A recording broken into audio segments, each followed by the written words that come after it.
থাকিয়া যেতিয়া আমি মানি চলিম নিশ্চয় আমি যীশু খ্ৰীষ্টৰ সেই শান্তি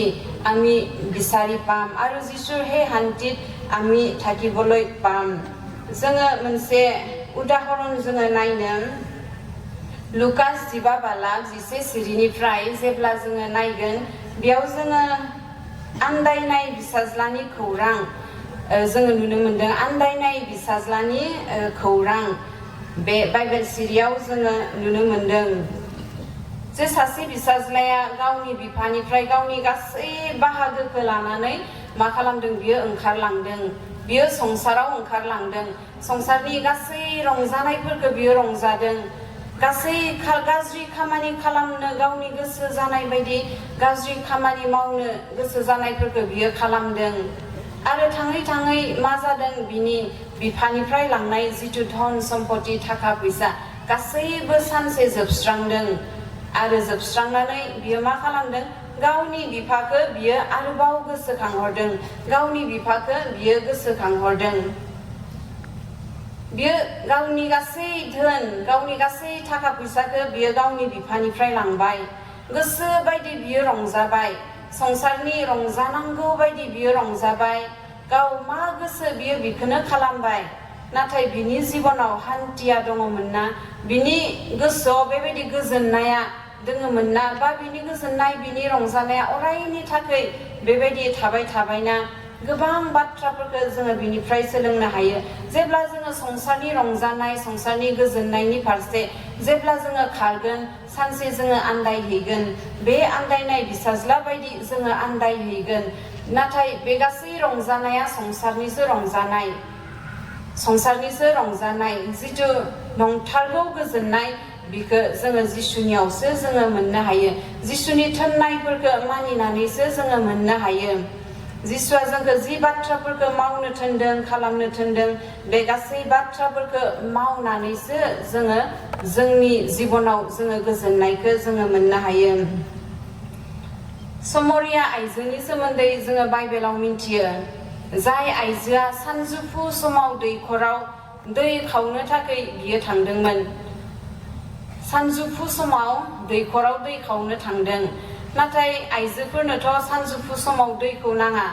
दैखौ नांगौ फुङाव आरो बेलासियाव जि समाव खामानि जायो आइजोफोरहा बे समावसो आइजोफोरनो दै नांगौ जायो नाथाय बे समरिया आइजोआ मा खालामदों सानजौफुआव जि समाव मानसिफोरा जिरायो जि समाव मानसिफोरा गावनि न'निफ्राय ओंखारा बे समाव मा खालामदों समरिया आइजोआ बे दैखराव दै खावनो थांदों आरो मानो खारन बियो गाव मिन्थिगौ जे गाव सासे पापी आइजो होननानै गाव मिन्थिगौ जे बियो गासै संसारनि रंजानायफोराव थायो होननानै आरो बेहा सासे सानैल' नङा नाथाय बेहा साबा बेबायदि बिसायफोर दङमोन होननानै जोङो मिन्थिनो मोनो आरो जाय बाथ्राखौ लाजिनानै गुबुन मानसिफोरनि बाथ्रा खोनासंनो बानानै बियो मा खालामोमोन सानजौफु समाव बियो दैखराव दै लायनो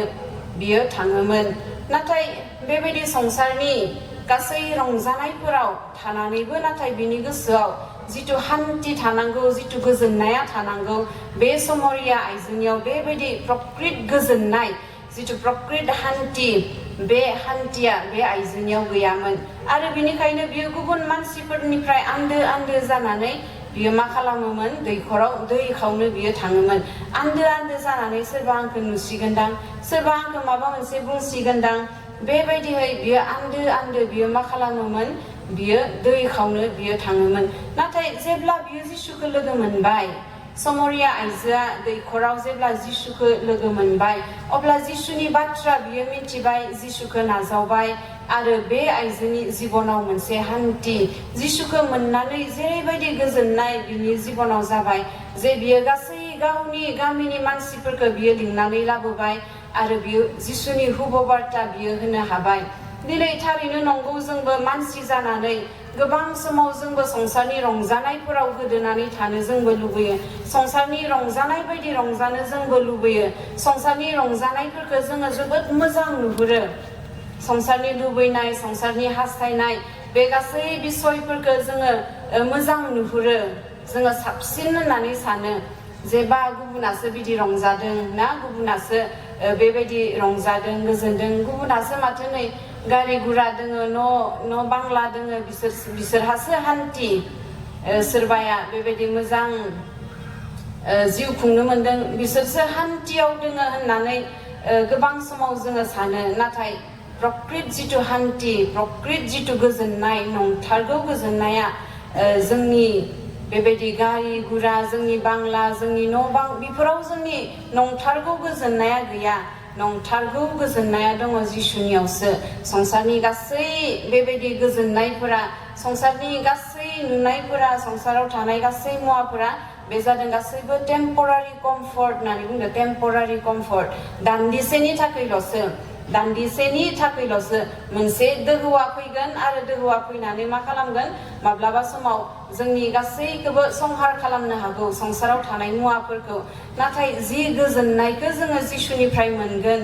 जि हान्थिखौ जोङो जिसुनिफ्राय मोनगोन गावजों गाव निमाहा होज्लायनानै गावजों गाव हेफाजाब होज्लायनानै गावजों गाव अनज्लायनायाव थानानै गावजों गाव खौसेथियाव थानानै आरो जिसुनि गासै थोननाय बायदि जोंनि बेक्तिगत जिबनाव जुदि जोङो मानिनानै सोलियोब्ला जिसुनि थोननायफोरखौ बेयावसो दङ जोंनि नंथारगौ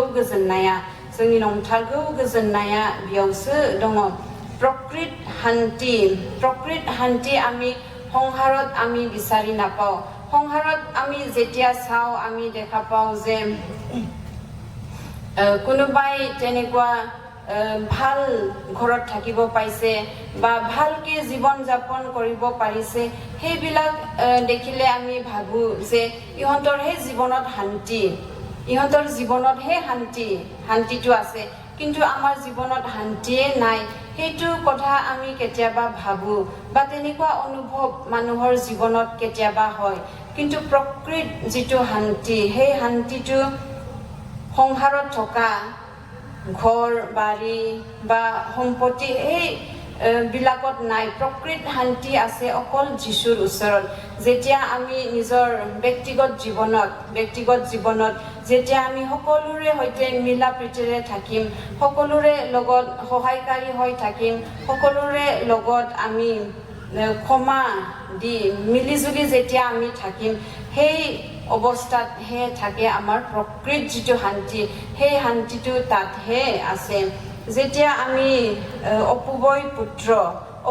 পুত্ৰৰ বিষয়ে যেতিয়া আমি চাওঁ যে এই ল'ৰাজনে নিজৰ বাপেকৰ নিজৰ পিতৃৰ পৰা সকলো ধন লৈ কি কৰিছিলে সংসাৰৰ নিচিনা চলি সংসাৰত থকা সকলো যিটো এনজয়মেন্ট সেই সকলো এনজয়মেন্ট বিলাক কৰিছিলে তথাপি সেই সকলো ধন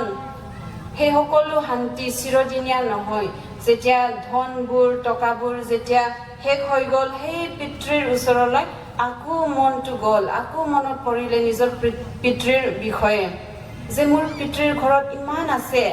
আৰু মই ইয়াত ইমান দুখত আছো ইয়াৰ কাৰণে আমি সংসাৰত দেখা পোৱা নিজৰ চকুৰে দেখা পোৱা এই শান্তিবোৰৰ বিষয়ে আমি মন নিদি আমি কিহত বেছিকৈ আমি চিন্তা কৰিব লাগে ঈশ্বৰীয় যিটো শান্তি যীশু খ্ৰীষ্টই যিটো শান্তি আমাক দি গৈছে সেই শান্তিৰ প্ৰতি আমি বেছিকৈ আমি আগ্ৰহী হ'ব লাগে যীশু খ্ৰীষ্টৰ দিয়া সেই শান্তিৰ প্ৰতিহে আমি আমাৰ জীৱনত আমি বেছিকৈ আমি আগ্ৰহী হ'ব লাগে সকলোৰে লগত মিলা প্ৰীতিকৈ আমি থাকিব লাগে আৰু সকলোকে আমি সহায় কৰিব লাগে তেনেকুৱা কৰি যেতিয়া আমি শান্তি পাম সেই শান্তিটোহে হ'ল প্ৰকৃত শান্তি आरो बेवहायनो जोङो बे गासै बाथ्राफोरनिफ्राय जोङो नुनो मोनबाय जे जोंनि जिथु नंथारगौ गोजोननाय बे नंथारगौ गोजोननायखौ जोङो संसाराव जोङो जेरावबो जोङो नागिरनानै जोङो मोना गासैबो नंखायसो जेरै सलमना बुंदोंमोन सलमन इजराइलनि सासे गियानि राजाया गावनि गासै हास्थायनाय बायदि बियो मोनबाय हास्थायनाय बायदि लुबैबाय गाव जेखौ खालामनो गोसो बियो बेखौनो खालामबाय नाथाय जोबनायाव बियो मा नुहुरखो गासैबो नंबां जाबांसो होनना बुङो गासैबो नंबां जाबांसो गासै संसारनि रंजानायफोरा गासैबो नंबां जाबां